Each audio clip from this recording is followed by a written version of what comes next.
Welcome everybody to day 44, Gevurah of Malchut, Discipline in Nobility. All week we'll be dwelling in nobility, sovereignty, glory, all the attributes of Malchut. And this can pertain to leadership and matters of authority. So ask yourself honestly, have you ever had any problems with authority? Do you like to be in control? When somebody has authority over you, how does that make you feel? When dealing with authority, either in the workplace or with parents, have you maintained your dignity and afforded it as well? What about with police? You've been pulled over, you're going to get a ticket. How have you behaved in those situations? Or maybe you have to go to court with judicial matters.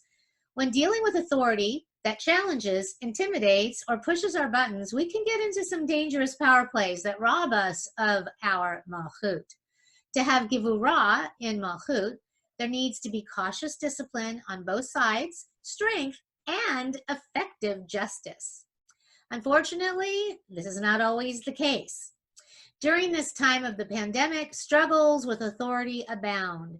Disagreements abound about who or what is essential and which governing body actually gets to rule over the other. Disillusionment, discontent, rule rather than dignity, creating confrontation and chaos. Sometimes there are no easy answers or quick solutions to save the day. When grappling with issues of authority or leadership, the best path may be to monitor ourselves. If one by one people become more aware of their own choices and reactions, Gevurah of Malchut may manifest with discipline, guiding all to a higher plateau of interaction. So here are some tips to dealing with authority. Ask yourself, do you already do this? Do you know someone that you might want to share this with? Take a moment. When coming up against authority, take a moment to breathe, pause, think before you speak. Allow yourself the space to examine your feelings and center yourself before engaging. Zig Ziglar is quoted as saying, "You never know when a moment and a few sincere words can have an impact on a life." In authoritative situations of escalation, taking a moment to pause, possibly maybe saying something to turn the situation around, could save both parties from going somewhere they cannot come back from. You never know what taking a pause might avoid. Best to do it and be safe in a potentially volatile situation. And then don't react unnecessarily. Be mindful not to be defensive or react in ways that threaten or antagonize. Take the time to think things through as best you can before responding. Don't feel like you have to defend everything. Being overly defensive can sometimes incite suspicion where initially there may have been none. There's a saying by Anthony Cadiz in his article, Scar Tissue, "I stopped hating and started just being.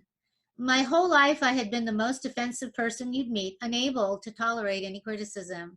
But now, I just started listening and being." We need to take the time to listen. Maybe zip our lips, let the other person speak. Don't provoke or antagonize.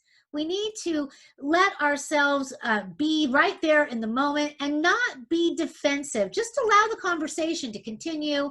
Otherwise, it may, if we provoke or we antagonize, fall into a downward spiral, leading us far away from where we actually want to be.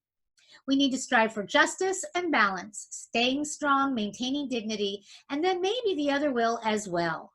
And then, this is a tough one sometimes, curbing impulsivity. Impulsivity in just about anything can set you back. When we act without a measured response, we threaten the potential outcome.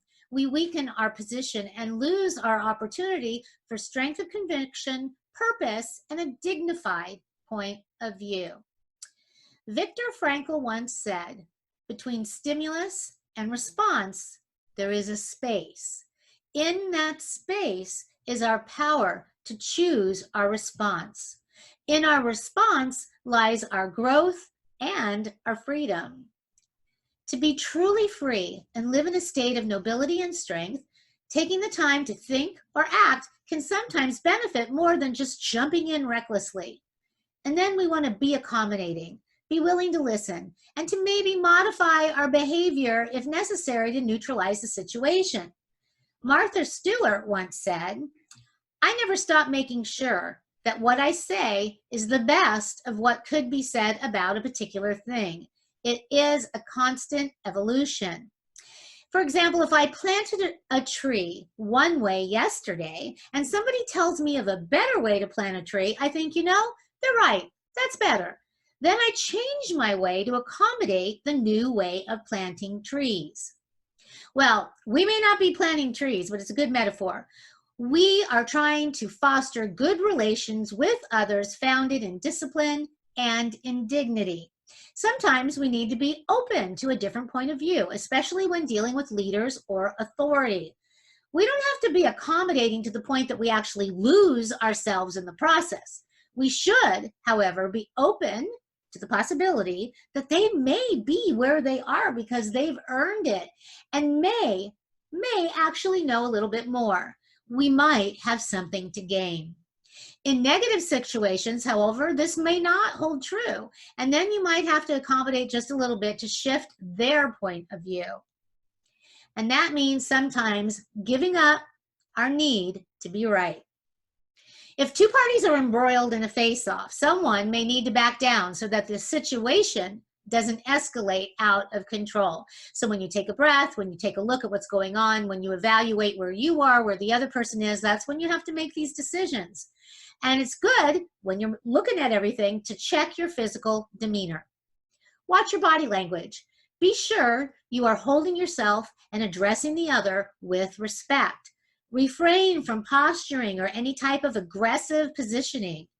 The last thing that you want to do is get up in somebody's face when they're trying to maintain some authority over you. Back down if needed to dissolve any antagonistic behavior and create the space for more dignified behavior to prevail. And then you want to stay calm.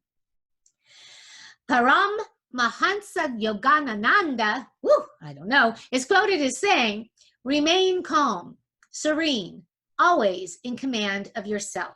You will then find out how easy it is to get along." Some people just like to push our buttons.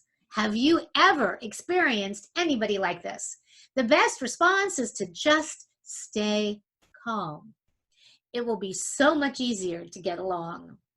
Don't allow yourself to fall into their trap.